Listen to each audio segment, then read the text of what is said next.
Presidential debate starts right now.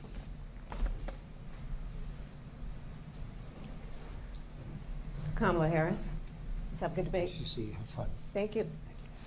Do you believe Americans are better off than they were 4 years ago?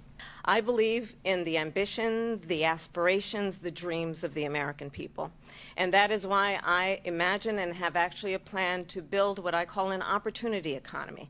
Because here's the thing. We know that we have a shortage of homes and housing, and the cost of housing is too expensive for far too many people.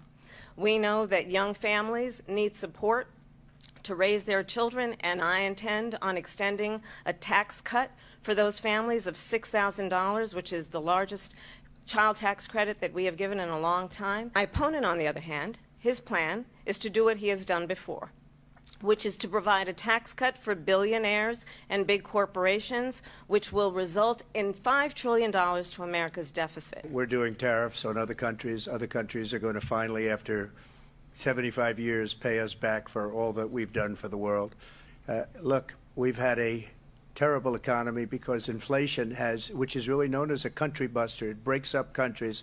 We have inflation like very few people have ever seen before, probably the worst in our nation's history.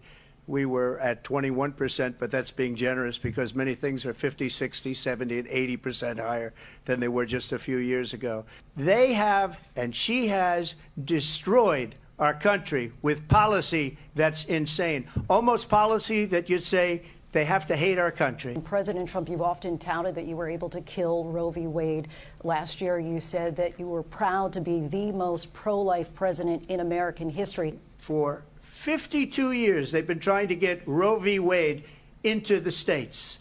And through the genius and heart and strength of 6 Supreme Court justices, we were able to do that. Now, I believe in the exceptions for rape, incest, and life of the mother. I believe strongly in it. Ronald Reagan did also. The majority of Americans believe in a woman's right to make decisions about her own body, and that is why in every state where this issue has been on the ballot, in red and blue states both, the people of America have voted for freedom. Vice President Harris, Excuse me, I have you. to respond. Another lie. It's another lie. I have been a leader on IVF, which is fertilization. You should ask, will she allow abortion in the 8th month, 9th month, 7th month? Come on. Okay, would you do that? Why don't you ask her that question? Why don't you answer That's the problem. question? Would you because veto? Under Roe v. Wade, Answer the question, would you veto? You could do abortions in the 7th month, the 8th month, the 9th That's month. not true. And Yep. So we had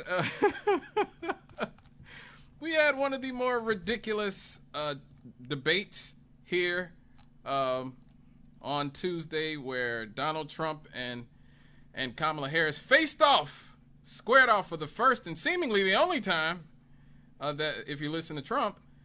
And I think it seems to be pretty unanimous that Kamala, even from a lot of Republicans, that Kamala pretty much walloped Trump very well. What I've noticed, that she got him off his game. Trump is now the old man in the election. He's the old man now. And a lot of the problems that Joe Biden has, Donald Trump had. And readjusting to new information, being able to adjust on the fly, to improvise. Donald Trump was great at that in 2016. Donald Trump was able to feed off of the energy of the country, feed off the energy of his crowds, and sort of create a whole mystique around himself.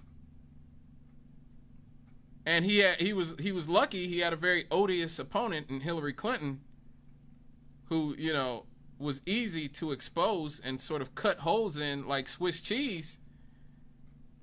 But Trump took sort of his training that he got from WWE, for being in the Pro Wrestling Hall of Fame. He was able to essentially label Hillary Clinton, slime her. He has not been able to do that to Kamala Harris.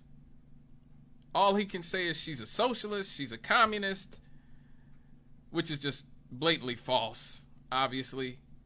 Anybody who's an actual leftist who's an actual communist, who's an actual socialist, or just a garden variety leftist like myself, we don't claim Kamala Harris under any circumstance. You won't find a single leftist, including her own father, who seems to be claiming Kamala Harris as one of us. That's certain. So Donald Trump seemed to have somewhat, I won't say he had a full meltdown, but I think that she won about 60% of it. Roe v. Wade really is a thorn in the side of Republicans, and particularly Donald Trump, because he's the one who nominated the justices who helped overturn it. She pressed him to answer for it. She pressed him to answer for the overturn of Roe v. Wade, and that was the absolute best thing that he could do. I mean, she could do to force him to answer for something, considering 70% of the public wanted to leave things the way it was. She did a very good job of drawing on the emotion of the public by talking about women who suffered miscarriages or were incest victims, who had been denied care. She said he'd be willing to sign a national abortion ban, which he has said something similar in the past. He's flip-flopped on it a few times. Depending on how popular or unpopular it is, he'll say yeah, and then he'll say no, of course not. You know, Trump's all over the place. Now, she essentially put him on the defense the whole night. She had him on his back foot the whole night. He wasn't able to bully her like he bullied Hillary Clinton or even Joe Biden in the first debate a few months ago. And so that's what really surprised me, because before this moment, for the last 5 or 6 years, I've been watching Kamala Harris.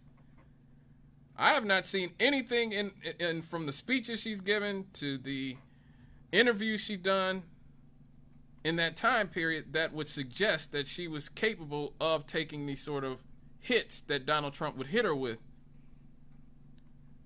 We all know about the disastrous Lester Holt interview about the border, and a lot of her other interviews about immigration and speeches about immigration that got chopped up for online fodder for so many people because she had the tendency to talk in circles, to slur her words, to sound drunk. Well, that was not a problem on Thursday night. Tuesday night, I believe it was. Yeah, I'm pretty sure it was Tuesday night. Yeah, that was not a problem at all. Whatever they shot Joe Biden up with when he did the State of the Union earlier part of this year, they must have shot Kamala up with the same thing. And Trump isn't taking what he usually takes, because this was the best I have ever seen Kamala Harris ever. I guess like she had to have been practicing.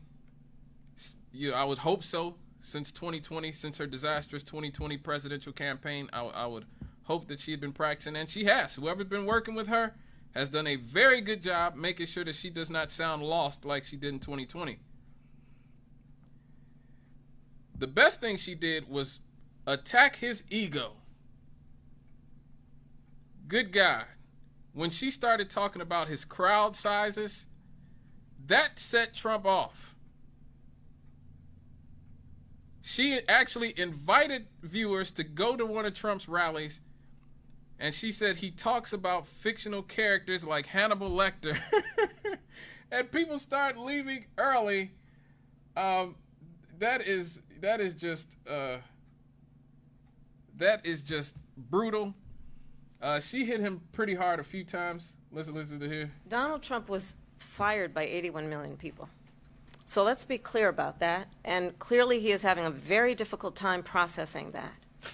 But we cannot afford to have a president of the United States who attempts, as he did in the past, to upend the will of the voters in a free and fair election. And I'm going to tell you that I have traveled the world as Vice President of the United States, and world leaders are laughing at Donald Trump. I have talked with military leaders, some of whom worked with you, and they say you're a disgrace.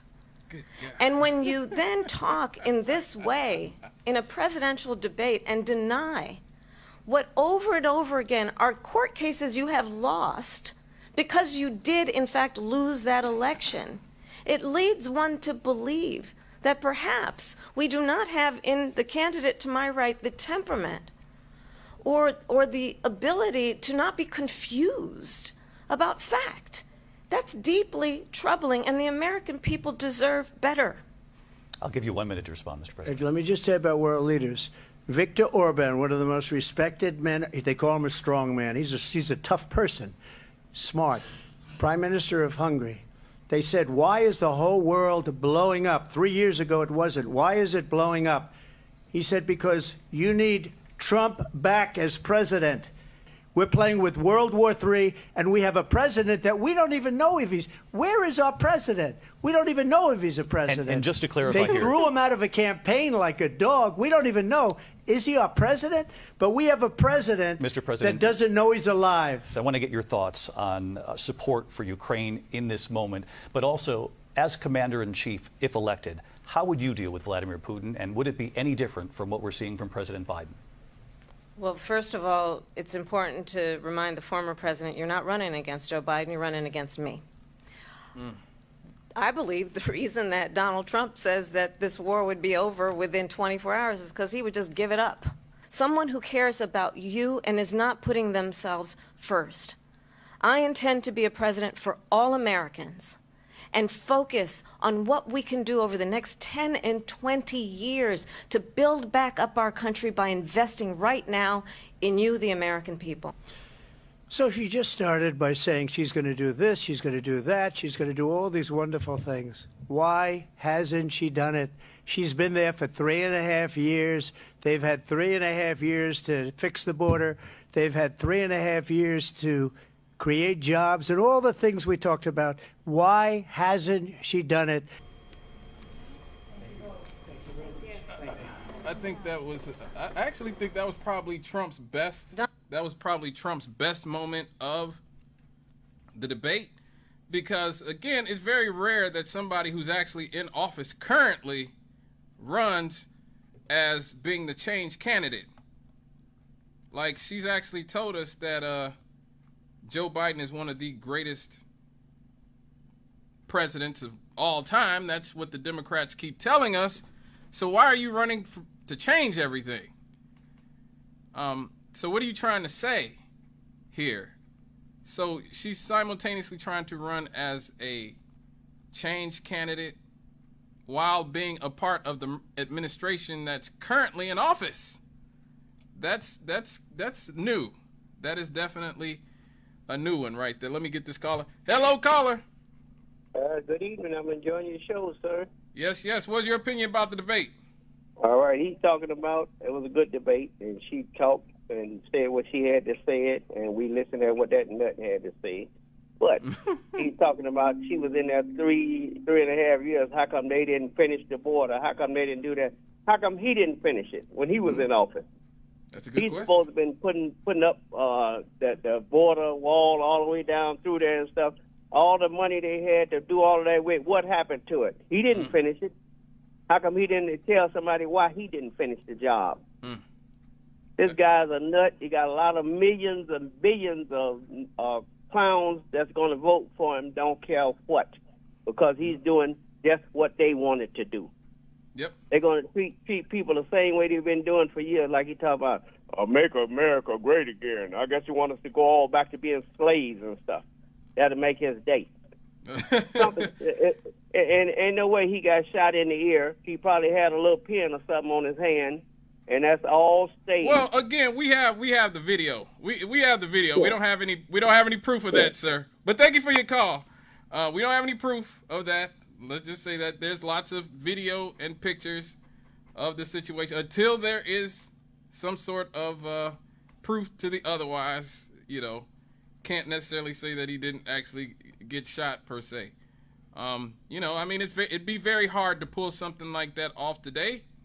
There's video everywhere, and there are thousands of cell phone cameras In that audience, the Associated Press caught the bullet whizzing past him, like after it came out of him apparently, or grazed him. We obviously know a few people got shot in the head, a few people died, so somebody got shot. There were gunshots, somebody got shot, and multiple other people got shot. So, you know, that's a little bit hard, but you know, I'm always thank you for your call, but I definitely think that some of the criticisms that Trump and his supporters have made were actually true. Like she said, you know, like he said, you're in office right now. Why aren't you guys doing A, B, C, D? You're currently in office. I would like to have seen him talk more about how the Biden administration was flying in illegal immigrants, literally flying them in. I've done that story here. And purposely flooding our communities all over America with illegal immigrants and forcing black people to have to cohabitate with these people from Venezuela and Haiti and Guatemala and China and everywhere else. We didn't ask for these people in our communities. The south side of Chicago, you're seeing black people freaking out about it. Donald Trump would have been so much better off if he had actually done that. Also, I think one of the complaints that they made was that the moderators kept fact-checking him, but they would not fact-check her, which was also true. It was a little bit frustrating watching her make some claims that, you know, and just the liberal media in general make that just blatantly, if you listen to the facts, just really aren't true. Like Trump's IVF stance, she said he's against IVF. Trump has come out and said, we want to fund IVF. And she brought up the Charlottesville stuff again, which again, this is another one of those things where Trump is bad enough. There's no reason to lie on Donald Trump. He's bad enough as it is. Why do you have to lie on Trump about what he said about Charlottesville? He did not say Nazis and white supremacy were good people. I'll play the clip. This is what he actually said. You're putting what you're calling the alt-left and white supremacists on the same moral plane. I'm not putting anybody on a moral plane. What I'm saying is this. You had a group on one side and you had a group on the other, and they came at each other with clubs, and it was vicious, and it was horrible, and it was a horrible thing to watch. But there is another side. There was a group on this side, you can call them the left, or you've just called them the left, that came violently attacking the other group. So you can say what you want, but that's the way it is. It's on both sides, sir. You said there was hatred, there was violence on both sides. Well, I do think there's blame. Yes, I think there's blame on both sides. You look at both sides. I think there's blame on both sides, and I have no doubt about it, and you don't have any doubt about it either. And if you reported it accurately, you would say. Neo-Nazis started this. They showed up in Charlottesville to protest. Excuse me, they didn't put themselves down as neo, and you had some very bad people in that group. But you also had people that were very fine people on both sides. You had people in that group, excuse me, I saw the same pictures as you did. You had people in that group that were there to protest the taking down of, to them, a very, very important statue and the renaming of a park from Robert E. Lee to another name. Robert E. Lee are not the same. Well, no, George Washington was a slave owner. Was George Washington a slave owner? So will George Washington now lose his status? Are we going to take down, excuse me, are we going to take down statues to George Washington? How about Thomas Jefferson? What do you think of Thomas Jefferson? You like him? Okay, good. Are we going to take down the statue? Because he was a major slave owner. Now we're going to take down his statue. So you know what? It's fine. You're changing history. You're changing culture. And you had people, and I'm not talking about the neo-Nazis and the white nationalists, because they should be condemned totally. But you had many people. So you see right there, he said the white nationalists and the neo-Nazis should be condemned totally. Again, why lie on the guy? He's bad enough as it is. this is what I never get about the sort of white liberals and the colored people who love them, who sort of act hysterical about Donald Trump. He's bad enough. Why do you have to take what he said out of context? You know, and sort of purposely take something that he said, like, he's bad enough as it is. And the same thing with the bloodbath comments. They brought up the bloodbath comments again. And here we go. You know, that, you know, he said, he was talking about the car industry. If you just actually listen to the comments he made about, he didn't say his supporters were going to kill a bunch of people if he didn't win. He obviously was talking about the car industry. The head of the United Auto Workers never probably shook hands with a Republican before. They're destroying. You know, Mexico has taken, over a period of 30 years, 34% of the automobile manufacturing business in our country. Think of it. Went to Mexico. China now is building a couple of massive plants where they're going to build the cars in Mexico and they think that they're going to sell those cars into the United States with no tax at the border. Let me tell you something to China. If you're listening, President Xi, and you and I are friends, but he understands the way I deal, those big monster car manufacturing plants that you're building in Mexico right now, and you think you're going to get that, you're going to not hire Americans, and you're going to sell the cars to us. No, we're going to put a 100% tariff on every single car that comes across the line, and you're not going to be able to sell those cars. If I get elected, now if I don't get elected, it's going to be a bloodbath for the whole, that's going to be the least of it. It's going to be a bloodbath for the country. That'll be the least of it. But they're not going to sell those cars. They're building massive factories. A friend of mine, all he does is build car manufacturing plants. He's the biggest in the world. I mean, honestly, I joke about it. He can't walk across the street. In that way, he's like Biden. But for building a plant, he can do the greatest plants in the world, right? So, again, you see he's talking about building car plants, etc. But once again, the media purposely took what he said out of context. They didn't fact check Kamala on that.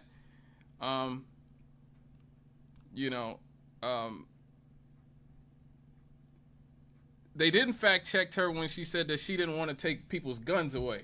That's what got me, because I'm sitting there going, like, I know you're not saying that you don't want to take people's guns away, but if you look at, if you contrast what she's actually said in the past with what she said on Tuesday, you know that it's wholly inconsistent, because she did say at one point that she supported mandatory gun buybacks for assault weapons.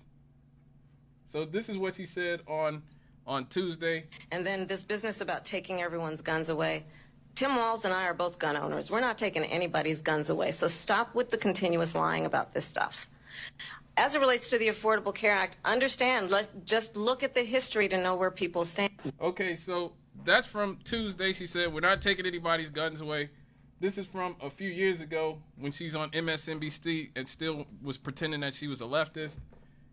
You know, she's talking about mandatory gun buybacks. What would you do about the millions of, specifically, assault weapons that are already in circulation? What do you do about those? Well, there are approximately 5 million, to your point, Craig. We have to have a buyback program, and I support a mandatory buyback program.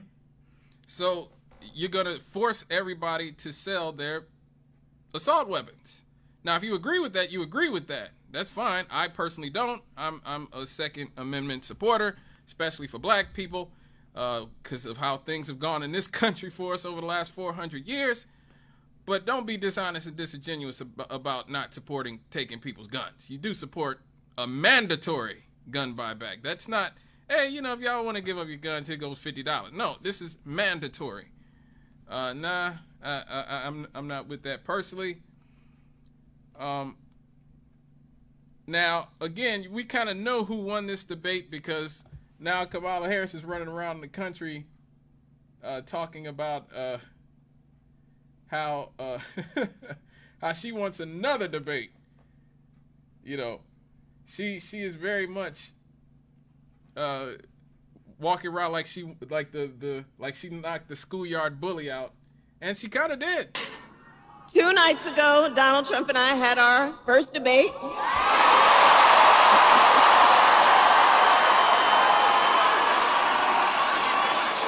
And I believe we owe it to the voters to have another debate.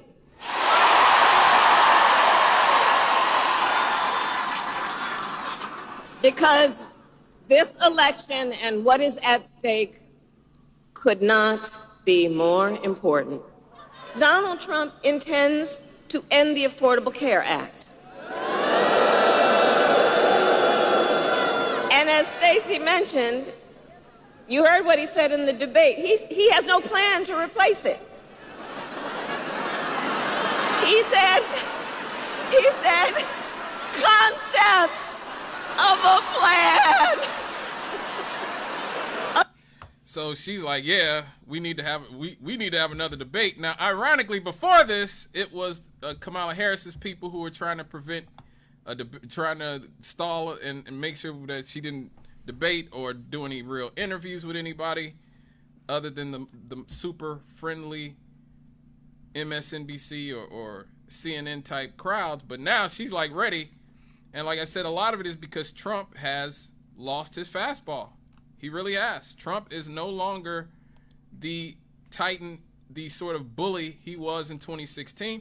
And I think a lot of it is the last 8 years have been pretty crazy for Donald Trump. If you really think about it, I mean, the last 8 years since he really got involved in politics, he's been impeached twice. He's been charged with, I think, 91. I think he's at 91 charges or something like that. He's been shot. Officially, I know a lot of you people believe that somehow he didn't get shot, even though there's no video or pictures to prove to the contrary. But there's, you know, he's been through a lot. He's facing the prospect of spending the rest of his life in jail. And again, he's 79 years old, I believe, 78, 79 years old. He's got Joe Biden problems. This is why we need age limits in politics. Right here. You know, no disrespect. I know a lot of seniors who are lively and know where they're going, but I don't care who you are. I don't care how lively you are. At a certain point, your faculties start to decline. And Joe Biden's had obviously started to decline, and now even Donald Trump, who sounds a lot closer to himself than Joe Biden did, of course, but still, he ain't the same Donald Trump from 2016. Donald Trump of 2016 would have done a lot better in this debate, and so I think it's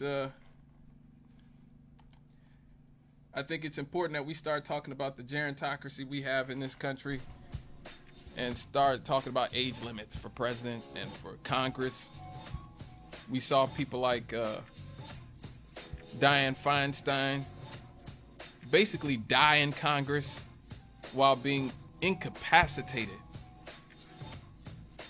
That can't happen. That can't happen.